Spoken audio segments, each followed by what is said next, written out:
La entrevista con un soldado Z, cualquier reportero realmente entregado, no uno de esos periodistas fanfarrones de escritorio, sabe a lo que me referiré a continuación.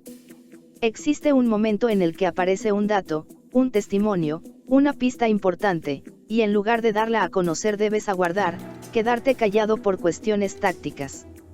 Una crónica también es un juego estratégico.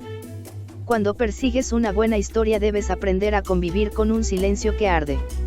A la hora de reportear procuro la discreción extrema sobre lo que hago y en dónde lo hago. El periodismo en el que creo está lejos de la parafernalia y las fuentes oficiales. Esa ha sido una forma de acercarme a los agujeros negros de nuestra realidad. El bajo perfil a la hora de hacer trabajo de campo y adentrar territorios pantanosos también ha sido mi forma de sobrevivir. Escribo esto porque hace tiempo conocí a un testigo directo de varias batallas de la guerra que ha vivido el noreste de México. Un operador a ras de suelo, un soldado Z. A través de él y de otros testimonios del mismo entorno fui conociendo cosas de las cuales, por seguridad, solo he publicado una parte. Pero esa información propia, ese ligero bagaje de mi conocimiento directo, es el que intento que prevalezca cuando escribo cualquier cosa sobre un tema del cual no me considero experto, sino un narrador más. En marzo de 2016 estuvo en Monterrey John Lee Anderson, un periodista que vive con el fuego dentro. Lo llevé a que conociera parte de nuestra zona de sombras, donde habló con algunas de las fuentes que he cultivado. Vimos personajes de todo tipo. Desde los más encumbrados y oscuros amos de la región hasta este joven marcado por la última letra del abecedario. Con el joven soldado, la conversación se alargó. Un par de cámaras grababan a un Z que contaba de combates en Nuevo León, Coahuila y Tamaulipas a un periodista que se sorprendía con lo que oía, pese a que ha estado en la primera línea de las guerras más importantes del mundo actual.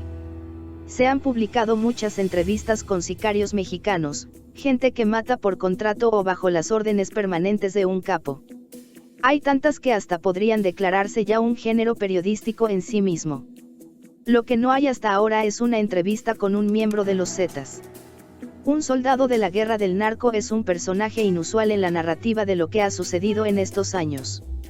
Esta historia trata de un joven al que enseñaron a disparar, lo envolvieron en una mínima disciplina militar y lo pusieron a trabajar cuidando territorios junto a otros soldados como él. No es un sicario. No en el sentido tradicional, es un testigo sobreviviente de la guerra que ha vivido una región de México que, a diferencia de Tijuana, Sinaloa o Ciudad Juárez, produce escasos testimonios directos. Aquí se contará una parte del encuentro que organicé para que John Lee Anderson, una especie de cosmopolita de las guerras, conversara con el participante de una de las guerras más desconocidas del mundo. La cocina y los desaparecidos. John Lee Anderson, ¿cuál es la pena que aplican cuando capturan a sus enemigos? Z, hemos tenido mucha gente que trabaja con nosotros. Luego los agarran, los meten a la cárcel y ya después salen. Cuando salen, algunos de ellos quieren hacer su vida de otra manera. Había un chavo que había trabajado para nosotros, no más que cuando salió de la cárcel, el chavo quiso hacer su propio cartelito, con su propia gente, ¿verdad? Tenía 3 o 4 morros y contrató a unos guatemaltecos para que le trajeran mercancía. Pero uno se da cuenta y uno tiene mejor equipo, está más preparado para ese tipo de cosas. JLA, entonces, en ese caso, ¿qué había que hacer después de que descubrieron que vendían droga en su territorio? Z, esa vez nosotros los íbamos a mandar derecho pa' la cocina. Pero en eso nos habla el comandante primero de la zona. Nos junta a todos y nos dice, miren, esto es lo que les va a pasar a los vatos que se quieran pasar de lanza, traicionar. JLA, mencionaste la cocina. ¿Cómo es eso? Z, la cocina es un punto que hayas buscado especialmente. Tiene que estar metido pa'l cerro, lejos de carreteras y de la ciudad. Ahí se llevan a las personas detenidas y se llevan unos toneles, tambos. Sí ha visto que los toneles de 200 litros traen 3 rayitas. 1, 2, 3, pues de la segunda raya para abajo se empiezan a hacer puros agujeros y luego el tonel se pone cerca de un arroyito o de un pozo. Ya que esté ahí, echas a la persona de cabeza y le empiezas a echar diésel. Con ayuda de 20 litros de diésel desapareces de este mundo. JLA, cuando los echas en los toneles están vivos. Z, no, la mayoría ya están muertos. A veces nos los mandan de otros lugares ya muertos, porque no quisieron pagar rescate o porque eran contrarios y los agarraron, o porque estaban en un bar presumiendo que ellos controlaban la plaza, cosas así. Aquí los fines de semana te encuentras muchas personas que dicen que son comandantes y no sé qué tantas cosas más. Ya después los agarras y dicen, no, es que yo conocía a un primo, o al amigo de un amigo que era tiendero. Entonces tú le hablas al tiendero y él dice, no, yo no paro bola por nadie, dar la cara, porque si dice, sí, yo respondo por él, a lo mejor a él también nos lo llevamos a la cocina. JLA, vaya. Esto del diésel no lo llegué a entender del todo. Se le prende fuego, o el diésel es corrosivo y va acabando con el cuerpo. Z, sí. Te echan adentro del tambo, agarras un bote y con una yoga de 20 litros te van bañando. Así le van echando dentro del tonel y ya de pedazo en pedazo te van desapareciendo. Dura como una media hora todo para que ya no quede nada de ti. JLA, te disuelves. Z, todo. Te van echando diésel y ahí se va acabando la flama. Cuando ves que se está apagando la flama, le echas otro botecito y ahí te vas. Cuando yo estuve la primera vez en eso duré como un mes sin comer pollo ni carne porque huele igual, casi lo mismo, que cuando pasas por un restaurante o un lugar donde venden pollo asado. Me di cuenta que el pollo asado huele como una persona normal. JLA, te cambia la concepción de la vida un poco. Z, sí, te quedas como ondeao. JLA, ¿cómo? Z, ondeao es una palabra que quiere decir que te quedas volteando para todos lados y no sabes qué hacer. Como loco. Cuando yo bajé de allá de la sierra iba pasando así por la calle y me llegaba el olorcito y decía, mira, ¿qué pasa? ¿Dónde están cocinando a una persona o dónde se están fumando a uno? Seguía caminando, daba la vuelta y ahí estaban vendiendo pollo o vendiendo carne asada. JLA, hombre. Y no tienes malos sueños.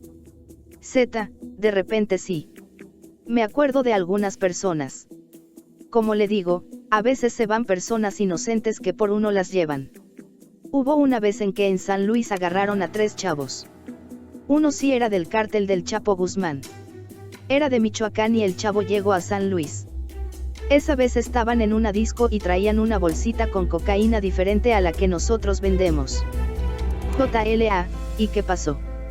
Z, los rodeamos a todos y llegó el comandante, y sin batallar les dijo, ¿qué, ustedes qué? Y los chavos inocentes dijeron, nosotros no sabemos nada.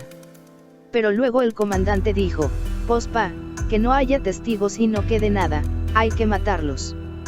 Luego abrió fuego. Les dio un balazo en la cabeza en plena disco. Afuera estaban unas patrullas de la policía, pero como ya estaban arregladas no hicieron nada. JLA, y eso sí te quedó como una mala conciencia. Z, son de los chavos que a veces uno dice, pues no está bien, porque cuando andas trabajando, tú dices, pues si ando trabajando, me voy a chingar a los que me quieren chingar.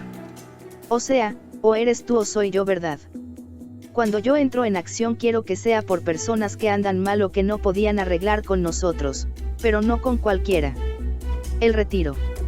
Un joven soldado de los Zetas que a sus 26 años de edad ya es un veterano de la organización. Empezó a los 18 como mensajero de uno de los 32 militares fundadores de los Zetas, cuando este tenía un campamento en unos cerros de Nuevo León. Le encargaban que fuera al pueblo más cercano a caballo a conseguir alimentos y revisar el movimiento en la zona. Después fue designado para cobrar cuotas a nombre de los Zetas a traficantes de migrantes que operaban en la central de autobuses de Monterrey. Con el paso del tiempo aprendió el manejo de armas y se enroló en diversos comandos Zetas. Participó en batallas de pueblos y ciudades del noreste de México, Coahuila y San Luis Potosí, lo mismo contra el ejército que contra bandas rivales. Fue enviado a la Diestra, que es como los Zetas llaman a sus ranchos de entrenamiento especial para sus mejores miembros. Estuvo en la cárcel pero salió gracias a la presión de un alto comandante de los Zetas. Quisieron mandarlo a la guerra que estalló en Tamaulipas en 2010 en contra del Cártel del Golfo, pero uno de sus compañeros le recomendó que no fuera porque iría directo a la muerte. Después de más de 2 horas de conversación, le mostró a John Lee Anderson cicatrices por heridas de bala recibidas en el estómago, brazo y pierna durante decenas de batallas que relató con lujo de detalle. Cuando se realizó la entrevista, el soldado Z comentó que estaba en una especie de retiro, ya que ahora solo trabajaba con una célula que, coludida con un grupo de soldados del ejército, se dedicaba a robar gasolina de unos ductos de Pemex. Dijo que todos sus compañeros más expertos, así como los comandantes Zetas con los que él había participado en combate, ya estaban muertos o detenidos. Que algunos de los comandantes que quedaban lo invitaban a trabajar con ellos, pero él prefería mantenerse al margen y trabajar solamente robando gasolina. Unos meses antes de la entrevista se había reportado la muerte de Heriberto Lascano, el líder de los Zetas, durante un enfrentamiento con la Marina. Sin embargo, horas después el supuesto cuerpo del capo fue robado de la funeraria y el gobierno de México nunca pudo demostrar plenamente que había fallecido. El soldado Z dijo que él y otros de sus compañeros no creían que estuviera muerto, pero reconoció que Lascano ya no era mencionado por los estrechos y crípticos canales de comunicación internos de la organización. El rumor que sí se oía entre los demás miembros de los Zetas era que con Enrique Peña Nieto en la presidencia iba a haber un pacto con todos los grupos para bajar la violencia a cambio de que se respetara el control que cada banda tenía de sus respectivas plazas. Sin embargo, también comentó que unos días antes de la entrevista, el gobierno de Enrique Peña Nieto, la Marina, había estado a punto de detener al otro líder, Miguel Ángel Treviño, el Z40, en una carrera de caballos celebrada en Sabinas Hidalgo, Nuevo León, muy cerca de Nuevo Laredo, Tamaulipas, la ciudad en donde finalmente fue aprehendido el 14 de julio de 2013. Con la detención del Z40, la organización emergente más poderosa del narco en México, aunque es posible que siga manteniendo el control de algunas ciudades y pueblos de Coahuila, Tamaulipas y Nuevo León, incluyendo una presencia significativa en Monterrey, tendrá que detener el proceso de expansión que había iniciado hace 3 años a lo largo de los estados colindantes del Golfo de México y que incluía también una presencia en Guatemala y el resto de Centroamérica. Esos planes quedarán suspendidos por ahora. Es altamente probable que lo que queda de los Zetas originales se convierta en un clan familiar. El Z40 tiene 11 hermanos, uno de ellos detenido en Estados Unidos, y varios de ellos están en la lista sucesoria, encabezada por Omar Treviño, quien finalmente también fue capturado. Así como el Cártel de Tijuana pasó a ser la organización de los Arellano Félix o el Cártel de Juárez la de los hermanos Carrillo Fuentes, los Zetas serían los hermanos Treviño Morales. Sin embargo, en el imaginario popular y criminal, el nombre de los Zetas se mantendrá como una especie de marca de la violencia extrema o de los intentos paramilitares de cualquier organización dedicada al control de territorio o al tráfico de drogas. La última letra del abecedario, impronunciable por varios años en el noreste de México que hace frontera con Texas, también será una marca para muchos jóvenes. Jóvenes que forman parte de una generación que vio de cerca los horrores de la guerra, la generación Z. Uno de estos jóvenes es el soldado Z. Los Zetas. JLA, háblame de los Zetas. ¿Qué es esta organización? Se dicen muchas cosas en el mundo, pero se cubre poco eso. Tú sabes, es muy peligroso para los periodistas. Tú, que conoces ese mundo por dentro, dime, ¿cómo es la cosa? Z, cuando yo comencé a conocer lo que eran los demás Zetas, había mucho control. Nomás se dedicaban con personas que anduvieran mal. Esas personas podían ser las que anduvieran secuestrando, las que anduvieran robando o las que tuvieran grupos chiquitos de repartición de droga.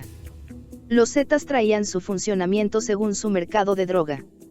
No nos gustaba que otras personas se vinieran a instalar donde ya se había controlado esa plaza, nombre que se le da al territorio bajo control de un grupo del narco. JLA, digamos, gente de otras organizaciones o pequeños clubs.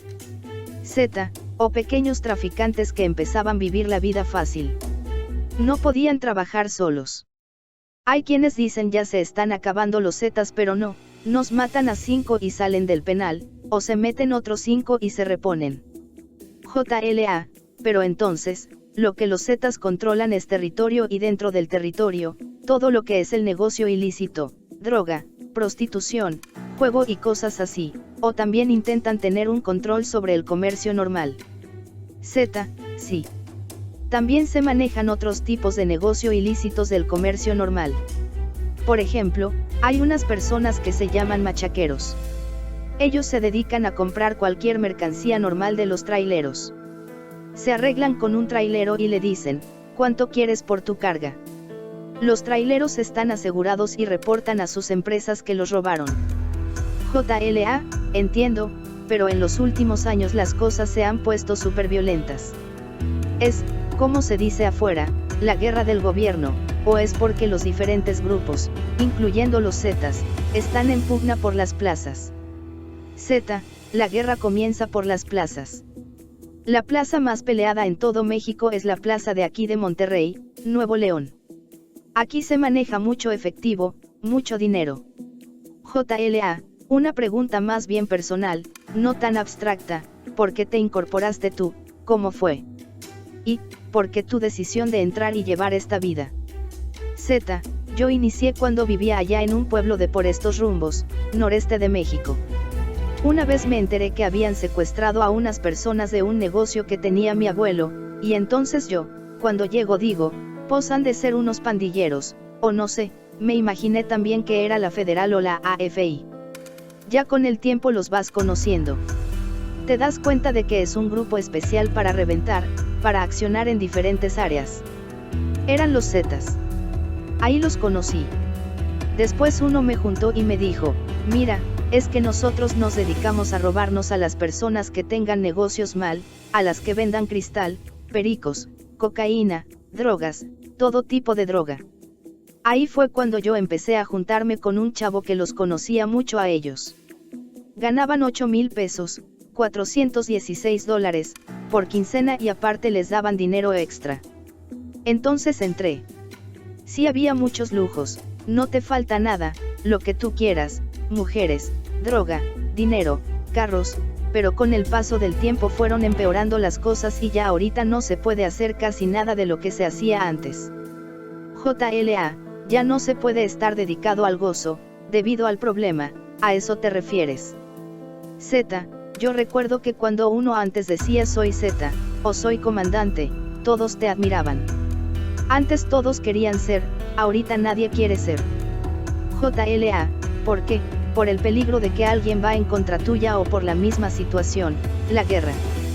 Z, ahorita ya hay muchas familias a las que los Zetas les han hecho daño. Ahorita si alguien sabe que tú eres Z, la familia te va a ver y te va a denunciar con las autoridades, con la Marina o el Ejército, y ahora van por ti en donde estés. Si te llegan a ver en un bar y te han visto y le ha pasado algo a su familia te denuncian. Antes no. El pacto. JLA, ¿hay algún cambio debido a la llegada del actual presidente de la República Enrique Peña Nieto respecto al anterior gobierno de Calderón o las cosas siguen igual? Z, de repente nos pasan información las personas que están arriba, que son allegados al patrón. Nos platican que según habían dicho que ahora que llegara Peña Nieto se había hablado con el patrón del cártel del Golfo, nuestro patrón de los Zetas y el patrón del cartel de los Beltrán, y habían hablado que así como están en cada ciudad se iban a quedar, que no se iban a meter a otro municipio. Por ejemplo, Monterrey y San Pedro son diferentes, San Pedro lo controla Beltrán Leiva y Monterrey lo controlan los Zetas, entonces habían quedado que los Beltrán no se metían con los Zetas y los Zetas con los Beltrán, por ejemplo. Lo que se dice es que la gente de Peña Nieto puso esa orden, dijo, los voy a dejar trabajar, no más que ya no hagan secuestros ni. JLA, es la nueva orden, que no haya secuestros y baje la violencia. Z, según se ordenó que ya no hubiera tanta violencia y ya no hubieran tantos muertos, pero los cárteles son muy poderosos, tanto aquellos como el nuestro. Y cada organización tiene gente muy buena, entonces, a veces sigue la pelea en las plazas. Y, por si faltaba, hay gente que arma sus propios negocios pequeños en una ciudad, entonces un cártel piensa que son miembros del otro cártel y comienzan los problemas. JLA, o sea, aunque haya un pacto o parezca que haya un pacto, por la competencia misma entre los grupos y los carteles, siguen los problemas. Z, sí. A veces también existen los problemas entre los mismos. Por ejemplo, hay 10 comandantes aquí en Monterrey y a veces uno no le cae bien al otro y empieza a hacer problemas. Dice que el otro tiene amigos del cártel del Golfo, que trabaja para el grupo rival y luego todo acaba mal. JLA, se dicen muchas cosas del comportamiento de las fuerzas de seguridad oficiales, incluyendo la Marina. En algunas partes del país dicen que prácticamente crean comandos sucios, es cierto esto, y también que tienen escuadrones de muertes que matan gente sin llevarlos arrestados. ¿Qué saben ustedes?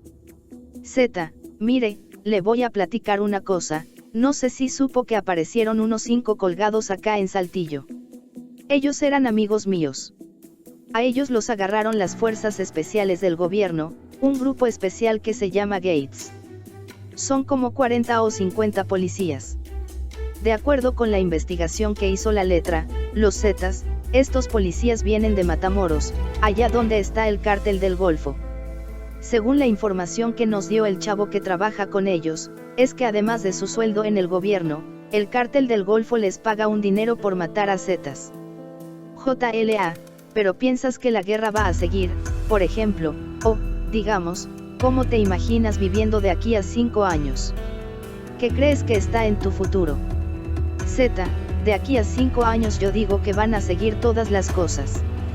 Yo no pienso que haya un control por parte del gobierno, ya estamos casi por terminar el 2017 e iniciar el 2018 con un cambio de presidente de México por venir y las cosas siguen igual o peor. La entrevista fue realizada en el 2013. Si el gobierno no se pone de acuerdo con los cárteles va a seguir así todo. Balaceras sigue habiendo a cada rato, aunque no se digan tanto ahora. Y siempre que hay balaceras, a veces nos tumban a 5 de nosotros, pero siempre también tumbamos a soldados y eso nunca lo pasan en la televisión. Nosotros, no sé, matamos a 10 o 15, y ellos nos tumban a 3 o 4. Luego el ejército dice, bueno, en las noticias siempre van a decir que el ejército siempre nos gana y nosotros nunca les ganamos ni tantito. JLA, ¿cómo podría haber un México sin cárteles? Z, yo opino que se legalizaría la droga, porque sin droga nadie puede hacer nada. Así, ya si ellos les dan permiso de vender droga, yo pienso que es lo mejor. Que ya dieran permiso de vender droga y todas las personas que estén trabajando mal, que se pongan de acuerdo sobre a quién le van a pagar en cada estado o a su comandante. La muerte. JLA, cuando se está en esto, uno vive con la muerte. Te acostumbraste a eso, uno se adapta a eso. Z, cuando uno empieza, se le hace fácil y ya cuando va viendo las cosas, el camino que tomaste, o la decisión, a veces te quieres regresar, pero hay momentos en que uno ya no se puede regresar. Uno con el tiempo se va acostumbrando a ver eso. Una vez llegó una chava que me acuerdo que tenía una cara simpática, muy bonita. La pusieron a que matara a un chavo y me acuerdo que le cambió la mirada. Se le hizo como profunda. Como más chiquita. Yo me la topé después de 4 meses. A ella la mandaron a la cocina. Mi primer balacera fue en Matehuala. Fuimos por un señor que vendía parque, vendía muchos tiros. En México es ilegal vender municiones y armas. Cuando llegamos, preguntamos por él y él salió con una pistola en la mano. Lo empezamos a rafaguear. Me acuerdo que salió también una viejita. Una señora con un vestido largo. Traía una escopeta y la viejita también nos tiraba balazos. Luego salieron sus sobrinos, que vivían en una casa de 2 pisos. Estaban en el techo y de ahí nos tiraban. Esa vez nos hirieron a uno y a otro le dieron un rozón en el brazo. Al viejito le dimos como 23 balazos y ya nos fuimos. JLA, a la familia los dejaron. Z, sí, a la viejita sí. Nosotros también tenemos reglas. Somos como una empresa. Una de las principales reglas es no meterse con la esposa de tu compañero, otra es no apuntar con tu arma a tu compañero ni hacer maldad entre los mismos. Tampoco podemos matar niños ni secuestrar niños. JLA, y mujeres. Hay reglas contra las mujeres. Z, para mí las mujeres son las primeras que te ponen el dedo, traicionan, por dinero. Hubo un tiempo que cuando estaba aquí un comandante, en una junta agarró a una mujer de los pelos y dijo, estas son las que nos ponen el dedo, las que nos venden y son de las que menos debemos de confiar. Pero no la mató. JLA, vaya, entonces en general la empresa tiene rencor a las mujeres, al menos en lo que es en la parte operativa se trata de algo masculino, con algunas excepciones como las mujeres en la cocina, es así. Z, sí, a veces las usamos también de inteligencia. Había un señor que según había encontrado centenarios y que tenía mucho dinero y que había estafado a unas personas de un rancho, entonces usamos a una mujer para que citara al señor. O sea, primero lo vio y el señor le pidió el teléfono y luego hicimos que la muchacha lo citara en una plaza. Cuando el señor iba llegando a ver a la mujer nos llevamos a los dos. También hemos traído niños de 14 años o de 13 años para que nos ayuden con la inteligencia. Cuando vamos a una casa o vamos a checar a alguien que ande mal, mandamos a los niños a casa a que pidan dinero o pregunten algo. Después ya regresa el niño con nosotros y nos dice si está la persona o no. Después entramos nosotros en acción. La crueldad. JLA, ya hablaste de las reglas de la empresa y es interesante. Cada organización tiene que tener algunas pautas para que los mismos soldados sepan qué pueden hacer y qué no pueden hacer. Desde afuera se lee de mucha crueldad. Hay violencia de todas las organizaciones, de los que cortan los brazos y los dedos, las que dejan los torsos en los caminos, los colgados y estas cosas. ¿A qué se debe tanta crueldad? ¿Hay una política o responde a alguna lógica que me puedas explicar? Z, yo digo que ya es como una cadenita, el cártel del Golfo agarró a 3 de los nuestros y les mochó la cabeza, entonces agarramos a 3 de los otros y les hacemos lo mismo o se les hace lo peor, los encostalo y los dejo en una caja. Ya es como una cadenita que se agarró, tú me haces daño y yo te voy a hacer más daño todavía. Y siempre hay gente que quiere entrar. A veces nos mandan pedir que juntemos gente para fortalecer, para hacer más grande nuestro equipo. Entra una persona y una sola persona trae como a 4 o a 5 amigos, ¿sí me entiende? Traemos a un chavo que primero es halcón, vigía, y luego él ya va a subir de comandante y los amigos del halcón ahora van a ser sus halcones. Para subir a comandante se necesita una diestra. La diestra te mandan un mes a hacerla en el monte. Vas a prepararte casi como un soldado. No voy a decir como un soldado porque un soldado de verdad sí es sufrimiento en la vida. JLA, ¿cómo así? Z, ahí con nosotros también trabajan soldados y ellos nos platican que a veces han andado en los cerros batallando. Más información en el blog del narco.com.